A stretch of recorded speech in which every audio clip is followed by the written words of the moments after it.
Oh, tambak oh.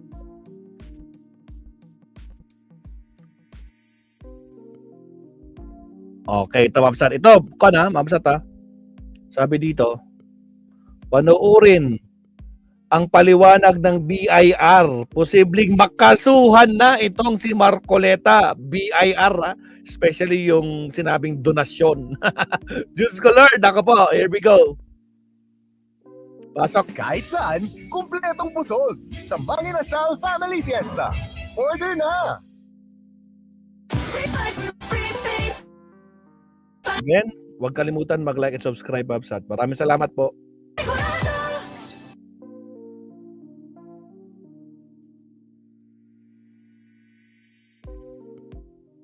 Alright.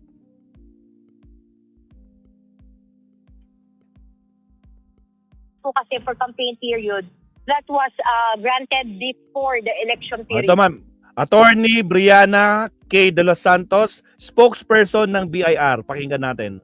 Here we go. Sige, pasok. For collections, for donations naman po kasi for campaign period that was granted before the election period is dapat subject sa donor stock. Yun! Subject dapat sa donor tax po. Tama ho? Yes po, yes I po. got you right. So he should have paid donor's tax if he insists that it is not covered by the campaign period because it was done before the start of the campaign period. Go ahead, ma'am. Go ahead, ma'am. Yes, ma'am.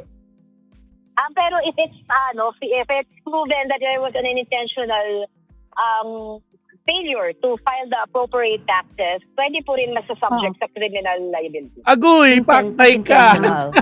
What does that mean, ma'am? Yeah. In terms of intentional... Paano mapapatunayan kaya yung Opo. tax evasion nun eh? Aksidente. Paano kaya mapapatunayan Oo. nun? Kasi po ang alam naman na po na kung sa subject siya sa excise at sa donor stock at hindi po nabayaran. Depende po we will check on that po. Kasi Ako, po, that's Diyos ko, Lord. basically between October 2024 and February of 2025 pa.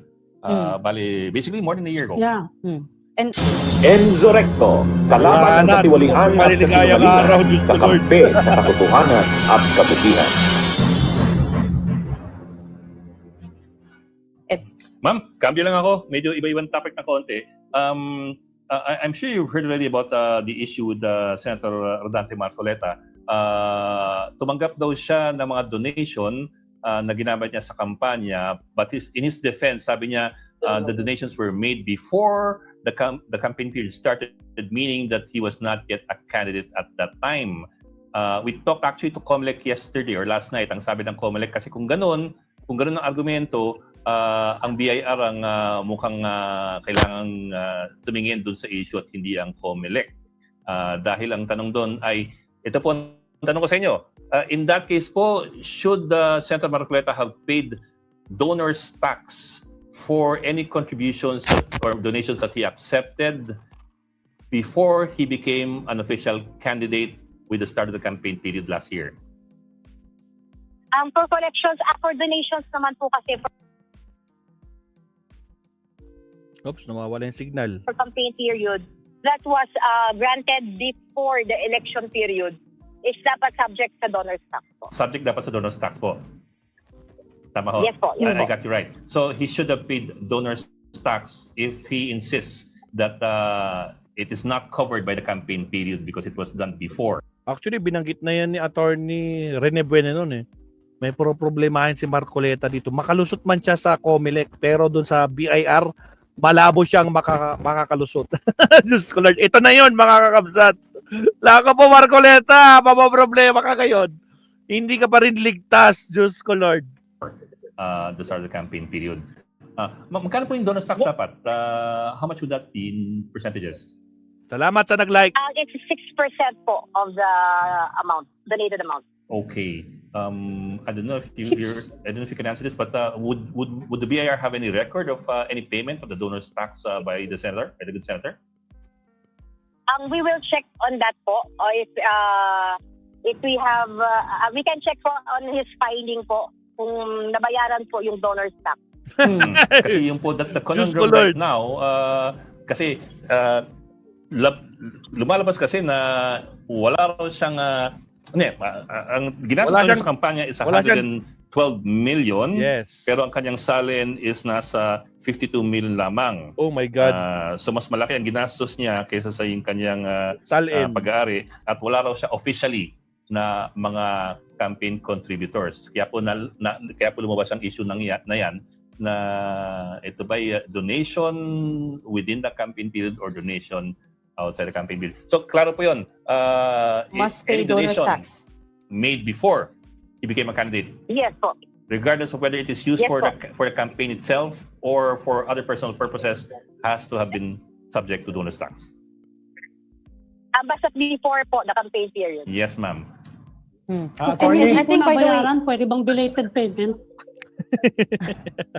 Yes, Kung hindi sorry, nabayaran. sorry ma'am. Delayed Pwede bang payment daw. Pwede bang bayaran ngayong taon? Yes po ma'am, we can make an assessment but subject to the corresponding penalties and interest. May penalty yon, may penalty. Oh. Hindi naman siya criminal, Yeah. ano. Oh, so pwede magbayad. Kaso mabibisto na. Kasi, yun nga, di ba, Zat, no? Kung hindi siya nagbayad noon, kung nagbayad siya ngayon, ibig sabihin, talagang nako po, bistadong... nako po. Rudy, Diyos ko, Lord! Wala namang criminal, ano doon. Yes po. Huh? Subject lang po sa corresponding surcharge and interest. Oh, may interest daw. Okay. Let me just correct the Correct record as well. I think he Pero reported... sir, pero Go ahead, ma'am. Go ahead, ma'am. Yes, ma'am. pero if it's proven that there was an intentional failure to file the appropriate taxes, Yun. pwede po rin masasubject sa criminal liability. Dapat lang. Pag intentional. What does that mean, ma'am? Yeah. In terms of intentional... Paano mapapatunayan kaya yung Opo. tax evasion nun eh? Aksidente. Paano kaya mapapatunayan Oo. nun? Kasi po alam naman na po na kung sa subject siya sa excise at sa donor's tax at hindi po nabayaran. Depende po we will check on that po.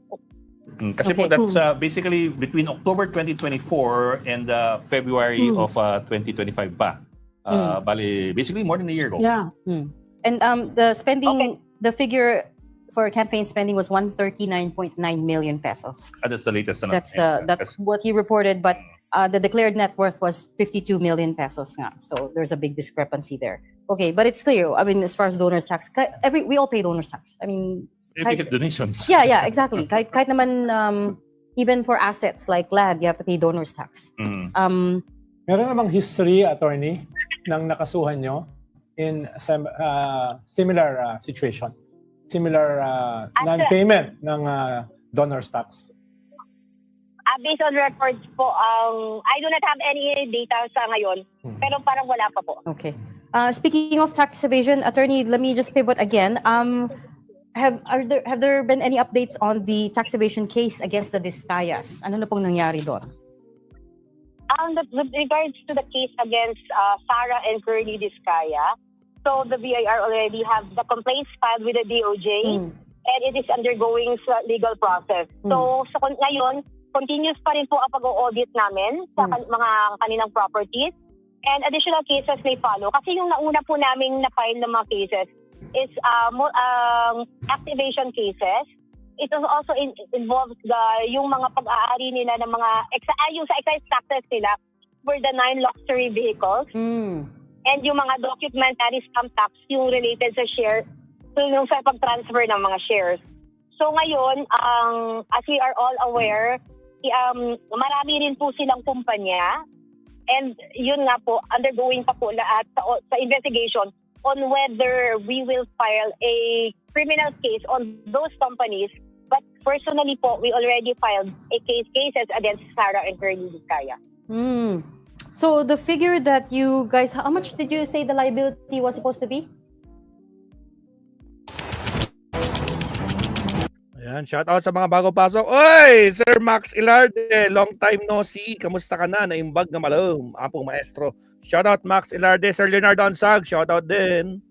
Again, huwag kalimutan mag-like and subscribe. More or less 7.18 billion in tax liability. Okay, 7.18 billion pesos. Yun nga yung naalala ko. It was in the billions, but I couldn't remember the exact figure. But hindi pa po yan tapos. You are still assessing the businesses. So that figure doesn't include tax Yes. liabilities for the businesses yet. Hindi pa po.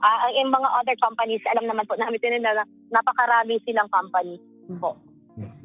What happens What about yung mga cases sa politiko or former politicos involved in the flood control? Kumusta naman kasi I understand you're being tapped by the ombudsman and the DOJ for all these investigations. So for all other personalities that were mentioned and identified during the congressional and Senate hearings, there is an ongoing audit investigation that is being conducted against them. So kung meron po kaming findings, we will file the corresponding criminal cases, particularly po yung tax evasion kung hindi po sila nakafile na there is an intent to evade payment of taxes.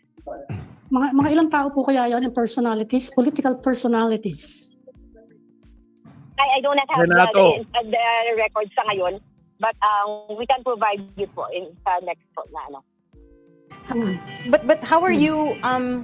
I mean, I'm just curious about how you're investigating this. Are you like how are you able to come up with the figure for the tax liabilities? You binabasa niyo po sa I guess for the politicians it would be the SALNs or the sources against the ITRs, the income tax returns. Is that it?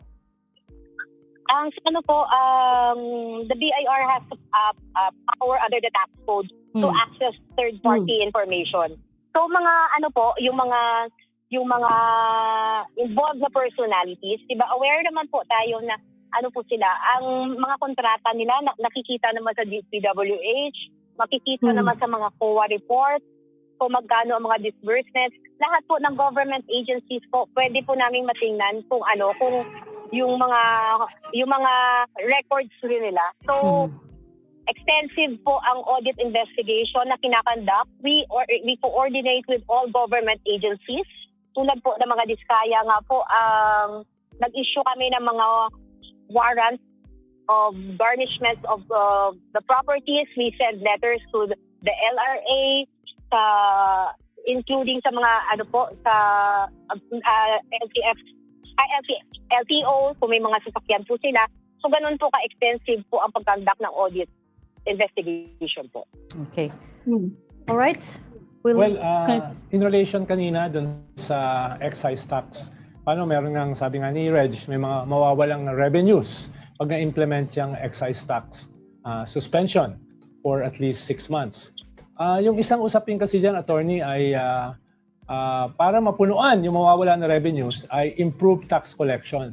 Meron ba kayong indicative idea kung gaano kalaki nawawala sa tax evasion sa ating bansa annually? At sa ngayon po, I do not have data on how much po ang nawawala sa tax evasion. Pero pinag-aaralan nyo ba yan? Kasama ba yan sa inyong trabaho na i-assess? Yes po. Oo. Yes po. Yun nga po that's the reason po nag-i-issue kami ng letters of authority para ma-determine kung tama ba ang binabayad at kung tama po ba may deficiency assessment or ang kanilang deficiency assessment, there is a willful intent na nagre-redound sa tax evasion po. Halimbawa, panghuli, attorney, in relation dito sa mga investigation, sa mga politicians, congressmen, senators, local officials na yung kanilang expenses ay hindi nagja-jive sa kanilang SALN.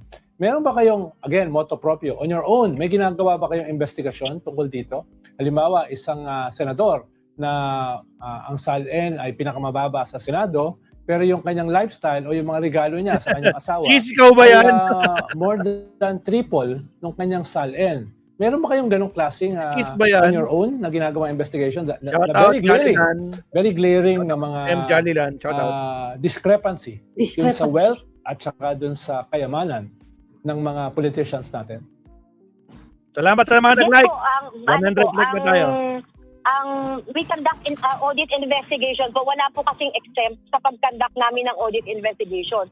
So kung may nakikita po kami mga proof na yun nga po, hindi po tugma yung mga SALN nila or mga ganong instances po na hindi na po, yun yung ba yung tinatawag natin pong lifestyle check? Yes. Yung sa amin naman po, ang tinatawag natin yan po, yung net worth method. Yung sa amin sa BIR. So iniimbestigahan, how can you afford, minamatch po siya sa mga declaration mo, sa SALN mo, sa ITR mo, kung saan, kung tama ba ang dineclare mo sa ITR mo, kung paano ka nakabili, naka-acquire ng ganyang mga properties po. Meron po kaming mga ganong programa po. I guess check po. I guess Ronald, your point is that these things should be done regularly anyways, even Yeah. without anyone, Any complaint? Attorney, even without any pahabol na complaints. lang. Pahabol lang. Ano na yung status nung yung effort to collect from the real estate tax from the Marcoses? Yung huling-huling figure na narinig namin is 200 billion. That's so much more than the whatever will be lost sa excise tax. Buhay pa ba yun, yung effort na yun?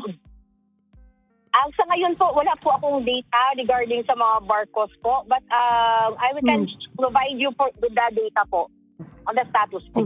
Sige, Attorney, balikan ka namin on some of these questions that we raised. I understand you don't have the data on hand, so fair enough. But thank you for indulging us. And I know that some we Bunyog, bunyog, halikan na kasama ka. Yun na nga, Diyos ko Lord, Rudy. Nako po, Marcoleta, hindi ka pa safe. Nagsalita na ang BIR, Diyos ko Lord. Nako po, Ma'am Sat. Sa mga di pa po nagla-like and subscribe dyan, like and subscribe naman tayo. Shoutout sa ating mga team replay naman, Ma'am Sat. Mag-isa pa tayo kay attorney. Nako po, asan na yun? Nakita ko na yun. Shoutout.